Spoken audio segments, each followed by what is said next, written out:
A lot of people ask about professional credentials when they're considering, restructuring their debt. And by that, I mean, it could be anything with a license. It could be an insurance broker, a realtor, financial advisor, lawyer, accountant, anyone who relies on, credential certification, anything like that in order to do their job.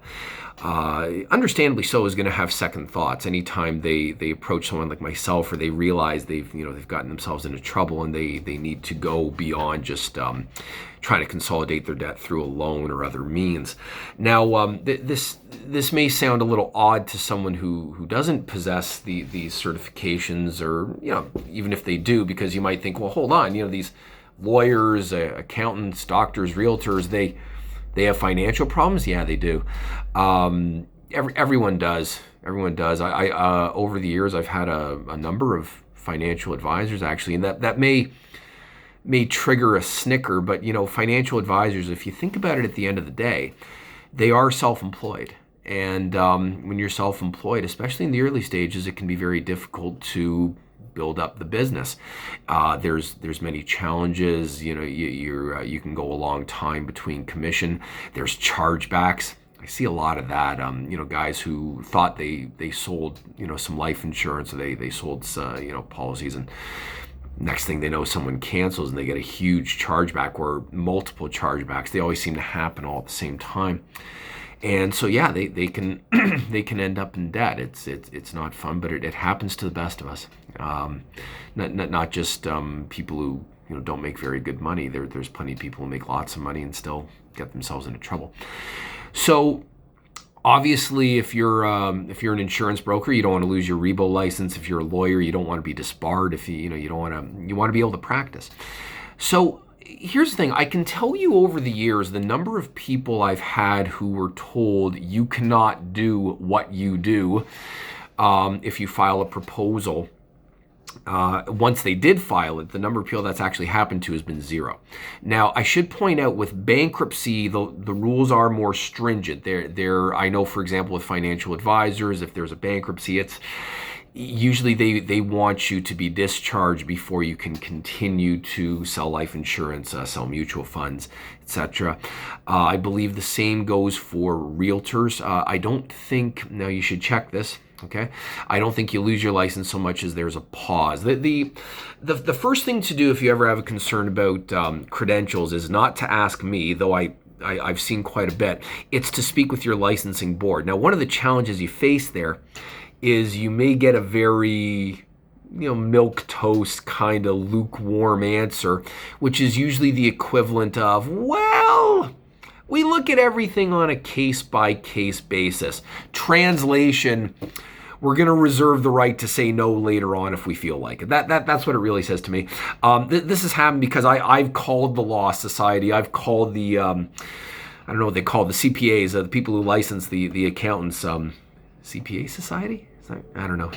Don't ridicule me too hard. I don't memorize all the acronyms. But I've called before just to see, hey, I'm speaking with someone here. If they file a proposal, if they file a bankruptcy, what's their response? And usually the response is much greater in a bankruptcy. But in a proposal, again, to date, I haven't had anyone lose their credentials. Usually what happens is they just, for example, I knew someone with a mutual fund license. They wanted him on probation for 6 months, but he could still sell. He just had to get someone else to sign off on it. But the good news is you can continue to practice what it is you practice. And it's yet another great advantage of the proposal. Where I find people, the greatest challenge, the greatest discouragement people have actually seems to come from their colleagues, because not so much they're in the know, but just assumptions. I remember a few years ago, a very good client who was a financial advisor went through a nasty divorce, really nasty, and had about just over $100,000 of debt. And she was horrified because everyone she had spoken to had told her, no, you do that, you lose your job, you can't work, you can't do any of this. And she looked at me, she said, what am I supposed to do? And I told her, I said, look, you check with the licensing board. Don't speak with your peers. Your peers may not really know, or they're probably going off secondhand, tertiary information. And that's not the way to go. Speak of the licensing board, but I got to tell you, I've never had an issue as long as it was a proposal, not a bankruptcy. And sure enough, she got both sides of the story, because she, on one hand, she spoke with the folks who handled the licensing. They said, no, look, if you do the proposal, that's fine. We want you to disclose that you've done a proposal. And, it's better they find out from you than, they find out on their own, because then they'll say, why didn't you mention this? But they all said, as long as it stays in good standing, there's no other problems, and there's no what's known as character issues. You gambled, you stole, you embezzled, you committed fraud, something like that. You can keep your license. Now, funny enough, the same day she had a meeting with her branch manager and some other people, and I'd laugh if this wasn't so infuriating. They were saying to her, well, look, you got to do something about this debt. You got to do something. She said, yeah, I am. I'm doing a proposal. And they said, no, you can't do that. You can't do that. She said, well, I can. I checked with the licensing folks. They said, no, you can't do that. And she looked at them. She said, well, what do you want me to do? Go bankrupt? Well, no, you can't do that either. She said, I know I can't. I checked, but I can do a proposal. And they were very adamant, like, no, we don't want you to do this. It looks bad and so forth. And finally, good for her. Usually I'm the one trying to tell them what to say. But she said to them, like, what do you want me to do? Flap my arms and fly? Like, it's not going to happen. You won't let me do a proposal. You say I can't do a bankruptcy. What's left? How do you expect me to pay this off? We'll get a loan. No one's going to loan me $106,000. Okay, not without a house. And she didn't have a house.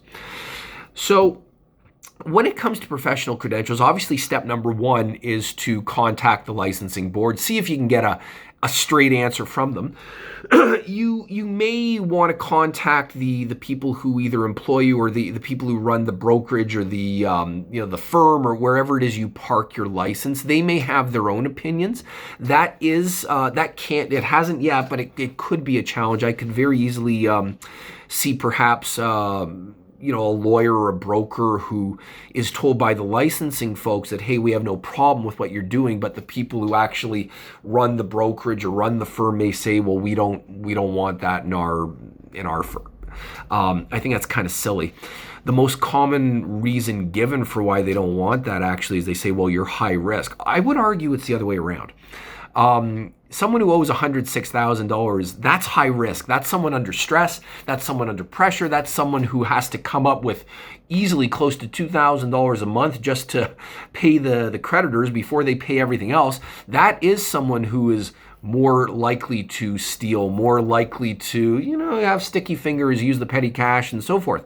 Someone who's gotten relief through a proposal is far less likely to do anything like that, because they've relieved the pressure. Instead of paying $2,000 a month, maybe they're down to paying $300, $400, $500 a month. That's considerably different. That to me is just a lack of education and really not understanding the process and what people are doing and the purpose for these mechanisms to help people get out of debt. So step one, of course, check with the licensing board. Step two, check with the person who allows you into their office. And step three, make sure that the rest of your past is clean. Again, I've dealt with many professionals. I mentioned at the start who they were. No issues yet.